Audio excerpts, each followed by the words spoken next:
The wedding was beautiful. White roses trailed down golden arches, violins whispered through the vineyard air, and champagne sparkled like liquid sunlight. Guests smiled, laughed, posed for photos in front of a custom monogrammed backdrop. The California sky stretched wide and warm, like it too had been invited. And I stood there, in 4-inch heels that dug into the grass, holding my 7-month-old daughter while everyone else clinked glasses and toasted to forever love. Iris squirmed in my arms, her tiny fist clutching the neckline of my silk dress. My arms were already sore, but there was nowhere to sit. I scanned the garden, every chair taken, every hand full of flutes or phones. No one looked twice at me. To them, I was just the woman with the baby. Practically part of the decor. Then Ethan leaned over. He adjusted his cufflinks, smiled to the crowd, and spoke without turning his head. "Don't embarrass me," he murmured, low and precise. "Tonight, you're just the babysitter. Look pretty. Stay quiet." Something inside me cracked. Not like a scream. Not like glass. It was quieter. Like a small bone deep in my chest, finally giving way. I looked at him then, really looked. This man with the tailored tux, the polished shoes, the laugh that came easy when he was center stage. And I thought, how many times had I mistaken condescension for charm? My arms tightened around Iris. Her eyes fluttered closed, her breath soft against my collarbone. She didn't know her mother had just disappeared. That somewhere between stay quiet and just the babysitter, I'd been erased. But something else was blooming in the space left behind. And for the first time in years, I didn't feel small. I felt still.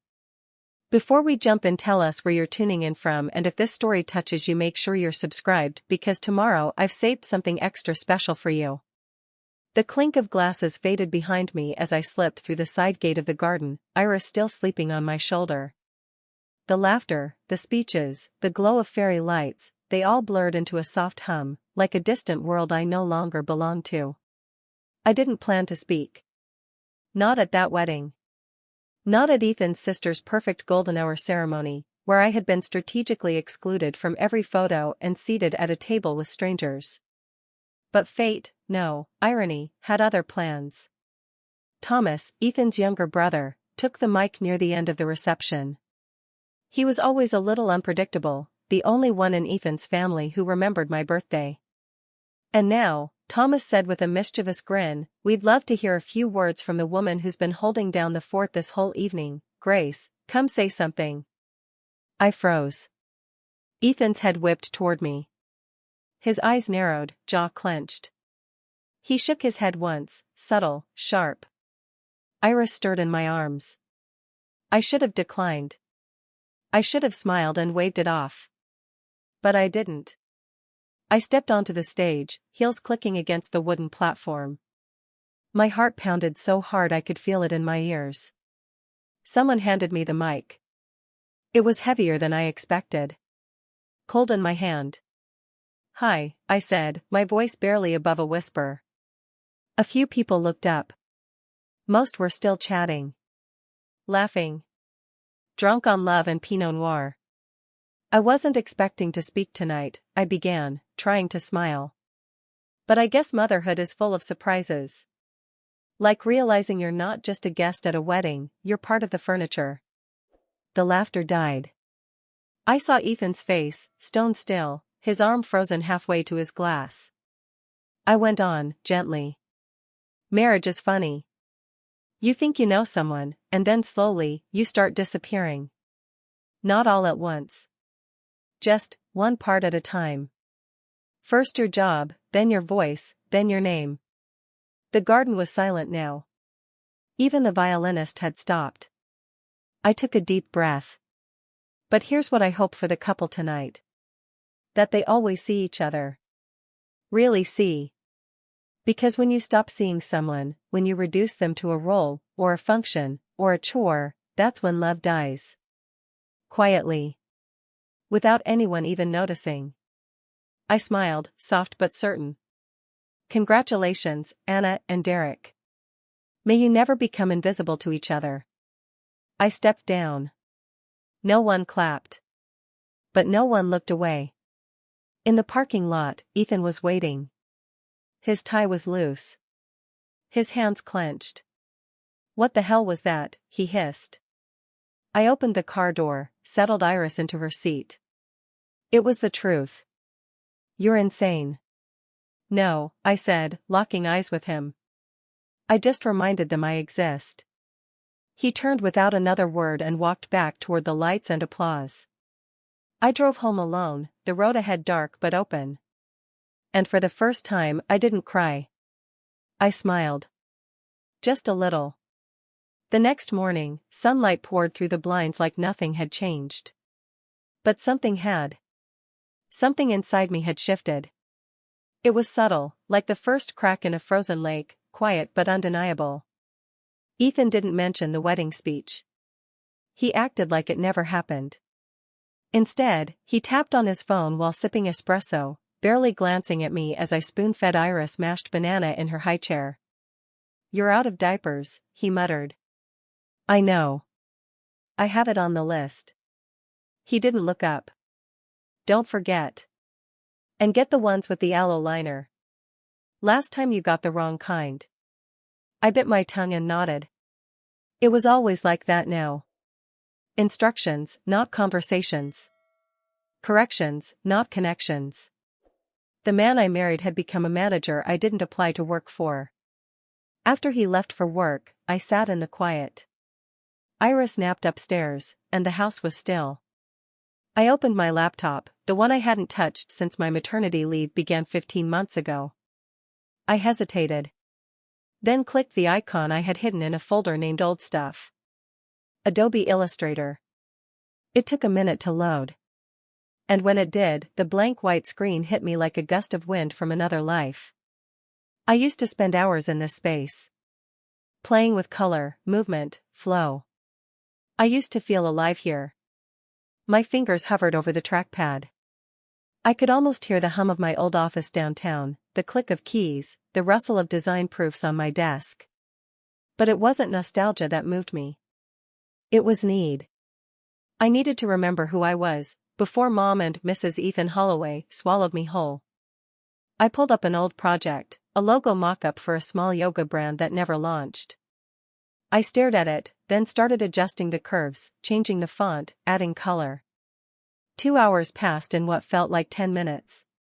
That night, after Iris went to bed and Ethan buried himself in a sports podcast, I stayed at the kitchen table, tinkering with designs. It felt like breathing again. Days passed. I started designing quietly at night, reaching out to old clients, pitching myself for small freelance gigs under a pseudonym. I signed my first $250 commission 2 weeks later. When the payment hit my account, I didn't spend it. I saved it. It wasn't much. But it was mine. And it was a beginning. The first real test came on a Thursday afternoon when Iris spiked a fever. She had been fussier than usual all day, her little cheeks flushed, her tiny body hot to the touch. I tried everything, lukewarm baths, feeding, cuddling, but the thermometer blinked 103.6. My stomach twisted. I panicked. I called Ethan. He picked up on the second ring. "I'm in a meeting. Can it wait? Iris is burning up. I think I need to take her to urgent care." A pause. I heard muffled voices in the background. Then, flatly, "You're her mother, Nora. Handle it." Click. I stared at the phone in disbelief. Not even a "keep me posted." Not even if "she'll be okay." The urgent care clinic was packed. I filled out paperwork with one hand, Iris cradled against my shoulder, her breath shallow and fast. The receptionist gave me a tired smile, like she'd seen too many moms like me, alone, overrun, holding it all together with a rubber band and a safety pin. We waited for almost an hour. When the nurse finally called us in, she looked around, puzzled. "Just the two of you?" I nodded. "Her dad couldn't make it. The doctor was kind. The fever wasn't dangerous, just a virus, but I still cried in the car on the way home. Not because of the illness, but because it was the first time I realized no one was coming to save me. That night, I put Iris to bed, kissed her damp forehead, and sat on the cold bathroom floor. I didn't cry again. I opened my email and saw a reply from a woman named Emily from a parenting blog looking for a logo redesign. She'd found my portfolio online and liked my work. I wrote back immediately, fingers steady, breath calm. The next day, I reached out to Lauren. We hadn't spoken since my baby shower, when she'd brought a monogrammed blanket and a look of pity that made my skin crawl. But she was kind. Always had been. We met at a small cafe near her office. I wore the one blazer I hadn't donated, hair pulled back, lip gloss and mascara, the armor I hadn't used in over a year.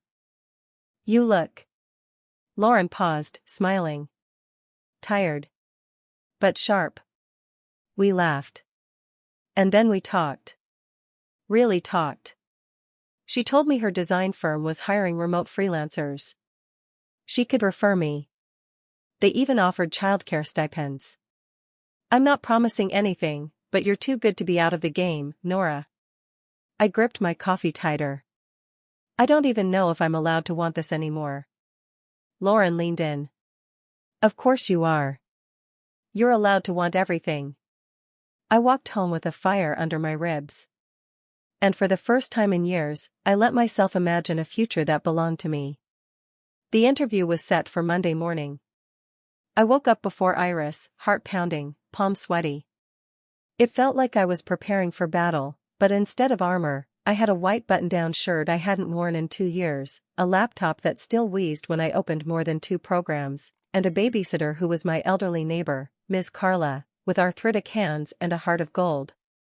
I dropped Iris off with her, kissed her sleepy forehead, and whispered, "Mommy's got this." I didn't believe it. Not yet. The interview was on Zoom. Dana, the creative director, looked sleek and polished through the screen, the kind of woman who drank oat milk lattes and had a standing desk with 3 monitors. But she smiled at me, not with pity, not with superiority, just like a human. "I looked at your portfolio, Nora. Your color theory is sharp. And you're excellent with typographic balance. Can you walk me through your design process?" I did. I answered every question. My voice didn't shake. And when she asked about the 2-year gap in my resume, I held my breath. She didn't blink. Motherhood is full-time design work if you ask me. I almost cried. By the time I closed my laptop, I wasn't even thinking about whether I got the job. I was just stunned by how seen I felt. That afternoon, as Iris napped, I folded laundry with a different kind of stillness inside me. Not fear. Not defeat. Readiness. The email came 2 hours later. A part-time contract position. Remote. Flexible hours. Pay that would cover rent on a small apartment, if I left Ethan. I stared at the screen for a long time, the words blurring, then sharpening. Iris stirred in her crib, and I walked over to her, picked her up gently, and held her close. "We're getting out," I whispered. "Mommy just got us a way out." That night, Ethan came home early, holding a bouquet of pale pink peonies, my favorite. He hadn't brought me flowers in 2 years. "What's this?" I asked, trying to keep my voice even. He smiled like he'd rehearsed it. "Just wanted to surprise you. Thought we could reconnect." He poured wine. He sat too close. He touched my knee in that old, entitled way. The hairs on the back of my neck stood up. "You seem different lately," he said. "I've just been busy," I replied, reaching for my glass. He nodded slowly. "With what, exactly?" That's when I knew. He didn't want to connect. He wanted to control. He always had. But this time I wasn't defenseless. This time I had a plan. 3 days later, I bought a burner phone in cash from the gas station on Maple and 6th. The cashier didn't look twice. Just bagged it, handed me the receipt, and said, "Stay safe." I took that as a sign. At home, I hid the phone behind the boxes of diapers in the linen closet. Every day, during Iris's afternoon nap, I used it to research shelters, legal resources, transitional housing programs. My heart would pound with every click, my ears straining for Ethan's car in the driveway. He was starting to notice things. The way I shut my laptop quickly. The time I spent out running errands. He wasn't shouting, not yet, but the silences between us were growing tighter. Sharper. And then one morning, the worst thing happened. He found the emergency folder. I had stashed it in the false bottom of Iris's diaper bag, copies of my ID, Iris's birth certificate, the job offer, cash, a prepaid Visa card. Everything I'd need to walk out and not come back. I came home from the grocery store to find Ethan sitting on the couch, folder open in his lap, his face unreadable. "What is this?" he asked, voice calm in that terrifying, dead silent way. I tried to lie. I said it was a backup plan, just in case of emergencies. He just nodded, slowly, and said, "I think you've been under a lot of stress lately." Maybe, not thinking clearly. That night, he called my mother. I heard him from the hallway, using that same silky, manipulative voice. "She's been acting distant. Paranoid. She's not well, I think." My mother was never fond of confrontation. She believed in keeping peace, not digging into mess. "Maybe you're right," I heard her sigh. "Maybe she just needs rest." That same night, Ethan brought me dinner in bed, like some warped version of care. I didn't touch it. He smiled as he placed the tray on my lap. "Eat. You'll feel better." Then he turned off the light and walked out, leaving the door open just a crack. Not enough to see anything, but enough to make sure I knew he was watching. That was the final straw. I waited until Iris was asleep, then pulled out the burner phone. My hand shook as I dialed. A woman named Clara answered, her voice gentle. "Safe Haven, how can I help?" "I have a daughter," I said, barely louder than a whisper. "And I think we need to go. Maybe tonight." She didn't ask questions. Just gave me the address, the code, and the name of the intake coordinator who would meet me at the door. I hung up and pressed my forehead against the wall. This was happening. This was really happening. 2:47 a.m. I hadn't slept. I couldn't. I lay next to Ethan in the dark, his breath deep and steady, unaware that the woman beside him had already left him in every way that mattered. My eyes were fixed on the ceiling, counting heartbeats. When I was sure he was fully asleep, I slid my hand out from under the blanket and reached for the floor. The backpack was there, already packed. Diapers, formula, 2 changes of clothes for Iris, a warm hoodie for me, a phone charger, cash, burner phone, and that folder he hadn't thought to look for twice. 3:14 a.m. I crept into Iris's room. She was curled up like a comma in her crib, cheeks flushed with warmth, thumb in her mouth. I stood there for a moment, my fingers over my lips, tears stinging my eyes. She looked so peaceful.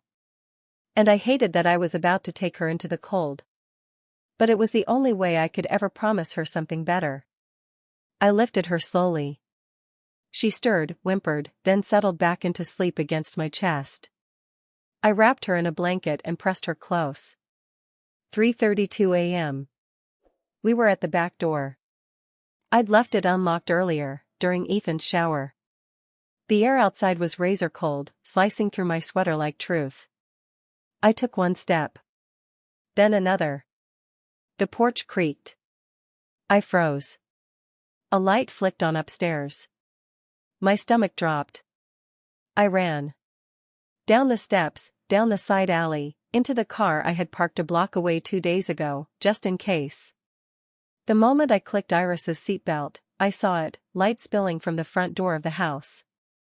And then, Ethan. Standing barefoot on the porch in pajama pants, scanning the street. I ducked. For 10 long seconds, I couldn't breathe. But then Iris made a soft sigh, the kind she always made before drifting into deeper sleep. That sound steadied me.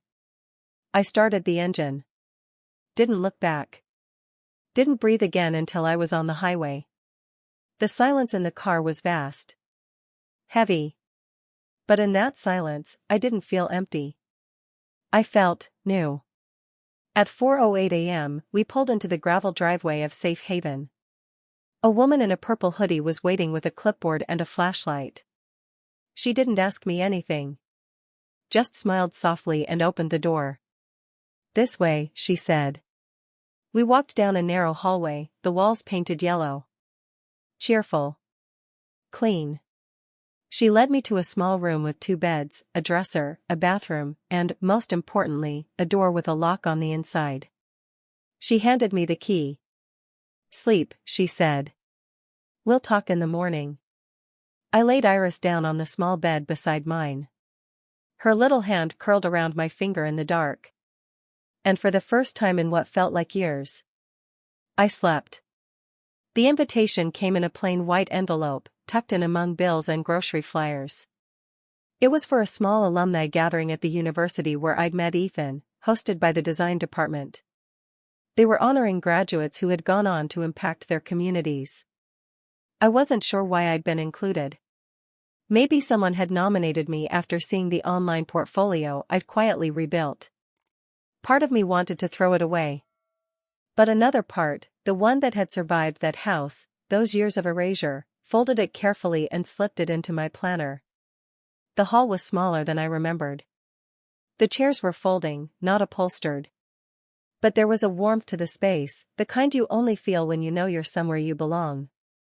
I sat near the back, Lily on my lap, her little fists tangled in my sweater. They started calling names. A woman who opened a nonprofit for teen mothers. A man who turned his thesis into a startup. Then my name. I froze. The professor at the podium smiled, motioned again. "Ava Keene. For showing that rebuilding doesn't mean starting over, but building stronger." Applause. My legs moved before I could think. Lily squealed happily, as if she knew what was happening. I walked slowly to the front, the sound of clapping like ocean waves behind me. There was no microphone, just a room full of waiting eyes. So I spoke. I used to think silence was strength. That being the quiet one, the agreeable one, meant I was doing it right. That if I made myself small enough, kind enough, invisible enough, I'd be safe. But it turns out, silence can also be a cage.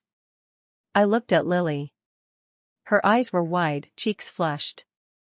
I didn't break free in a single moment. It wasn't one big act of bravery. It was every little choice. Relearning who I was. Reclaiming what was mine. And deciding that my daughter would grow up knowing what love actually looks like. Respect. Safety. Joy. The room was still. Even the children fidgeting earlier had quieted. I used to be just someone's wife. Someone's problem. Someone's burden. Now, I'm someone's beginning.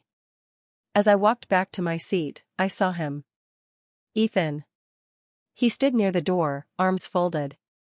The same leather jacket. Same furrowed brow. But there was something else now, uncertainty. He wasn't clapping. He didn't have to. Because I wasn't speaking to him anymore. I was speaking to every woman who'd ever been made to feel like less. And for the first time, he looked small. The sky was overcast when I left the hall, but the air felt clean, charged with something new. Lily had fallen asleep in her carrier, her warm breath steady against my chest. I stood under the awning for a moment, letting the breeze carry away the weight of what I'd just done. That's when I heard the footsteps. Slow. Measured. "Ava." I turned. Ethan stood a few feet away, hands in his pockets, eyes scanning my face like he didn't recognize me. "I didn't know you were going to be here," he said. I smiled, a calm, unbothered kind of smile. "That makes 2 of us." He looked older somehow. Not in the physical sense, his face was still the same, but there was a tiredness in his voice, like life had started catching up to him. "You really meant all that?" he asked, jerking his chin toward the building behind me. Everything you said in there? I did, I replied. Every word. He nodded slowly, then looked down at the sidewalk. I don't know what I expected. I guess. I didn't think you'd make it this far without me. I didn't respond. There was nothing to say to that. I'm not here to fight, he added quickly. I'm not asking for anything. I wanted to see you. To see how you turned out. And? He looked up. You're radiant. There was no malice in his tone, no manipulation. Just a kind of quiet awe. You really left me, he said, almost to himself. You really did it. Yes. He glanced at Lily. Is she okay? She's thriving. Ethan cleared his throat. I've been thinking a lot lately. About who I was. What I did. I let the silence stretch. If you wanted forgiveness, it wasn't mine to give, not today. You were right to go, he whispered. I get that now. My voice was steady. I didn't leave because I stopped loving you. I left because I started loving myself. His eyes welled with something I didn't quite recognize, grief, maybe. Or just the delayed sting of losing control. I hope you're happy, Ava, he said softly. Truly. I nodded. I am. He stepped back, gave a small wave to Lily, then walked away into the gray afternoon. And just like that, the chapter closed. No yelling. No dramatic outburst. Just the quiet realization that some people were meant to be part of your story, but not your future. When I reached the car, Lily stirred. She blinked up at me with sleepy eyes, then gave the tiniest smile. I leaned down and kissed her forehead. Let's go home. The sun broke through the clouds as we pulled into the small gravel driveway of our new apartment. It wasn't big, just a one-bedroom with peeling paint and windows that whistled when the wind picked up, but it was ours. More importantly, it was mine. Not something borrowed from someone else's name or hidden behind a man's paycheck. Inside, the air smelled faintly of lavender and freshly brewed coffee. My laptop sat on the kitchen table, a tiny stack of freelance assignments open on the screen. There were toys scattered across the rug and sticky notes stuck to the fridge reminding me of Lily's checkups and upcoming design deadlines. It was chaos. It was real. It was freedom. Later that night, after Lily had gone to sleep clutching her favorite stuffed giraffe, I curled up on the balcony with a cup of tea. The city lights blinked in the distance like sleepy stars. I pulled out the tiny journal I kept hidden in my nightstand. On the first page, dated months ago, I'd written, I want to feel like I exist again. Tonight, I scribbled something beneath it. I do. It hadn't been easy. Nothing about walking away from comfort, even toxic comfort, ever is. But each step I'd taken, every whispered you can't, every slammed door, every moment of self-doubt, I had answered with one quiet, stubborn truth: I deserve better. I didn't get my freedom in a courtroom. I didn't get it in an apology. I found it in the stillness of early mornings, in the first paycheck earned on my own terms, in the laughter of my daughter who no longer had to tiptoe through silence. I wasn't just a woman who left. I was a woman who chose herself. And one day, if Lily ever asks why we left, I'll kneel down, look her in the eye, and say, because love should never feel like a cage. And the strongest thing your mother ever did was find the key. I leaned back in the chair, tea cooling in my hands, heart warmer than it had been in years. Outside, the night was quiet. Inside, I was finally home. Thank you for listening. This story isn't just about revenge, it's about remembering your worth when someone tries to erase it. What would you have done in her place? Comment number 2 if you felt empowered, or number 7 if your heart broke for her. Don't forget to like this video and subscribe for more true stories that hit where it hurts, and heal where it matters. See you in the next one.